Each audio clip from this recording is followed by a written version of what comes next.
Bonsoir, mesdames et messieurs. Bienvenue sur Vérité TV. Je m'appelle Madame Mafo Kimeye Clotilde.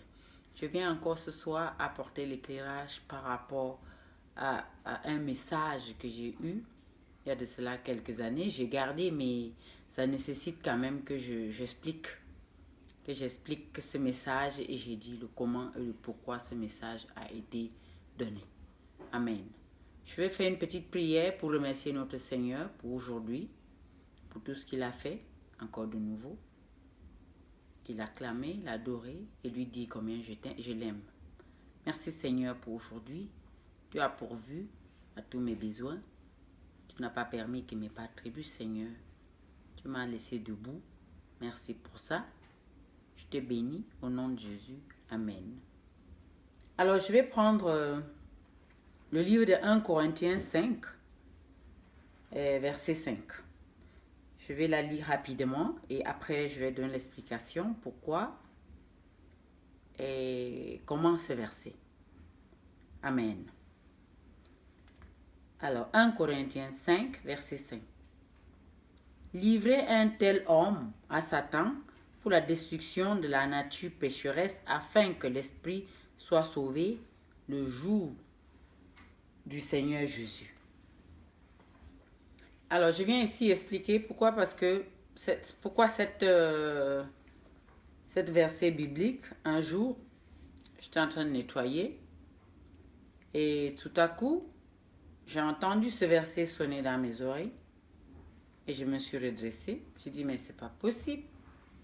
Qui est-ce qui doit être livré à Satan pour sa nature pécheresse, pour que son âme et son corps soient sauvés? Qui est-ce? Et quand j'ai posé la question, il n'y a pas de réponse. Je me dis, bon, je vais attendre. Alors, 5 minutes plus tard, j'ai eu à mon téléphone qui a sonné. J'ai pris le téléphone. Et j'ai entendu les pleurs au téléphone. J'ai dit, qui est-ce qui est en train de pleurer? C'était une sœur qui pleurait parce que son enfant était dans un état où elle ne savait pas, on ne savait pas de quoi l'enfant souffrait. On a fait l'hôpital régional. Ça n'a pas donné. Et on l'a amené dans... On a fait l'hôpital de la district, de là où elle habite. Les médecins n'ont pas trouvé. De quoi elle souffrait? On l'a amené à l'arrondissement. Ça n'a pas changé. On l'a amené au canton. Ça n'a pas changé. Et on l'a amené au fédéral, à l'hôpital fédéral. Et c'est là où ils ont découvert qu'il y avait un début de...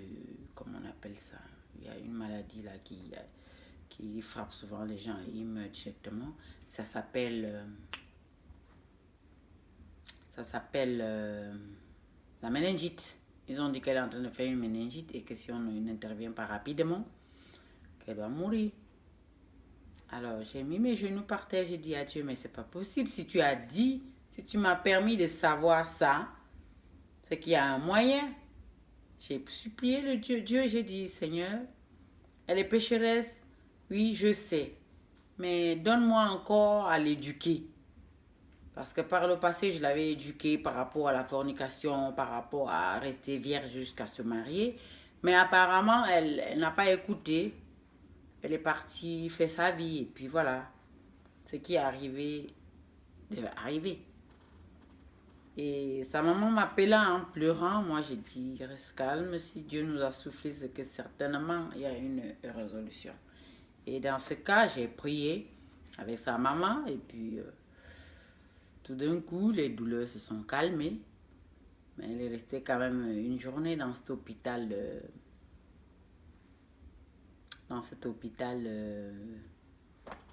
fédéral pendant... elle est restée une journée là. Et elle a fini la journée, on l'a ramenée à l'hôpital de l'arrondissement. Et je voulais attirer juste l'attention des personnes. Il ne faut pas jouer avec la parole de Dieu. Si tu n'as pas encore pris connaissance de quelque chose, Dieu sait que tu es encore ignorant. Mais dès lors que tu prends connaissance et que tu vas faire des choses exprès, le jugement y tombe. C'est automatique. Ne dites plus que, oui, je suis un enfant, ou bien, non. Tu as entendu que Dieu n'aimerait pas que tu forniques, alors ne va pas forniquer. Tu as entendu que si tu veux avoir des rapports seulement avec ton mari quand tu te maries, alors ne va pas faire ce genre de choses. Autrement, le jugement de Dieu va tomber sur toi. Heureusement pour elle que Dieu l'aime, Dieu nous a averti que ce genre de choses devait arriver. Donc moi, je suis restée dans la confiance parce que tout le monde était dans la confusion. Je suis restée dans la confiance en sachant que quand Dieu avertit, c'est parce qu'il demande, il faut que la personne se repente. Donc la repentance devait être la première chose que cette personne devait faire.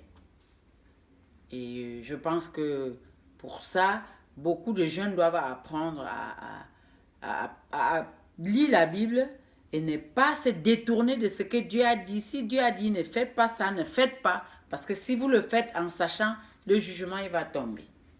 Et Dieu le fait par amour pour ses enfants. Parce que si tu n'es pas son enfant, il s'en fout, il te laisse mourir pour aller en enfer. Mais ici, c'est bien dit.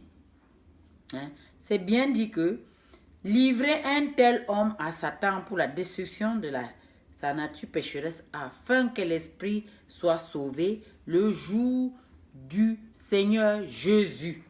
Quel amour! Hein? Quel amour! Restons dans la sainteté. Pratiquons la sainteté autour de nous. Soyons des modèles pour les païens qui nous regardent. Parce que le monde entier regarde aux chrétiens, regarde comment il va agir, comment il mène sa vie. Et par rapport à ça, tu peux ramener beaucoup de personnes en Christ. Mais si tu es là, tu vas forniquer et tu fais n'importe quoi. Ceux qui sont autour de moi, elle est chrétienne, mais oui, la différence entre elle et moi, ce que je fais, elle fait aussi. Donc vraiment, on doit faire attention à ce qu'on fait et surtout obéir à la parole. Hein? Obéir à la parole de Dieu, n'est pas la mettre à l'écart. N'est pas la mettre à l'écart, l'obéir pour pouvoir être sauvé ou être un modèle pour un païen qui devait aller en enfer et que par ton comportement, il a réussi à copier et rester sans aller en enfer.